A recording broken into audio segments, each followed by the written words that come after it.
America ସହିତ ହୋଇଥିବା ଅନ୍ତରୀଣ ବାଣିଜ୍ୟ ରାଜିନାମା ଢାଞ୍ଚାରେ ଭାରତ ଦାମୀ ବାଇକ୍ କାର୍ ଉପରେ ଆମଦାନୀ ଶୁଳ୍କ ହ୍ରାସ କରିଛି। ଏଥିଯୋଗୁଁ ଆମେରିକାରେ ସମ୍ପୂର୍ଣ୍ଣ ନିର୍ମିତ ହାର୍ଲି ଡେଭିଡସନ୍ ବାଇକ୍ ଭାରତରେ ଶସ୍ତା ହେବ। 800 ସିସିରୁ ଅଧିକ ଏବଂ 1600 ସିସିର ପର୍ଯ୍ୟନ୍ତ ଇଞ୍ଜିନ୍ କ୍ଷମତା ବିଶିଷ୍ଟ ବାଇକ୍ ଉପରେ ଶୁଳ୍କ ସମ୍ପୂର୍ଣ୍ଣ ଉଚ୍ଛେଦ କରାଯାଇଛି।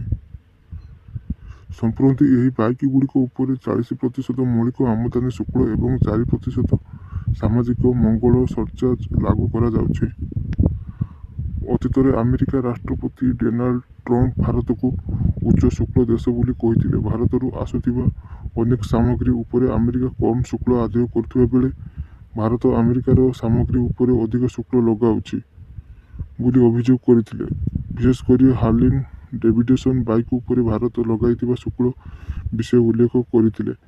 ଆମେ ଯେତେବେଳେ ଭାରତକୁ ମୋଟର ସାଇକେଲ ପଠାଉଛୁ ସେହି ଦେଶ 100% ଶୁଳ୍କ ଲଗାଉଛନ୍ତି, କିନ୍ତୁ ଭାରତ ଯେତେବେଳେ ଆମ ଦେଶକୁ ସାମଗ୍ରୀ ପଠାଉଛି ଆମେ ତାହା ଉପରେ କିଛି ଶୁଳ୍କ ଆଦାୟ କରୁନାହୁଁ। ତେଣୁ ଦାମୀ ବାଇକ୍ ଉପରେ ଶୁଳ୍କ ହ୍ରାସ ପାଇଁ ଟ୍ରମ୍ପ ଦାବି କରିଆସୁଥିଲେ। ତେବେ ବିଶ୍ୱରେ ଏକମାତ୍ର ସହଯୋଗୀ ଭାବେ ହିରୋ ମୋଟୋକର୍ପ ହାର୍ଲି ଡେଭିଡସନ୍‌ର 440 ସିସି ବାଇକ୍ ଉତ୍ପାଦନ କରୁଛି।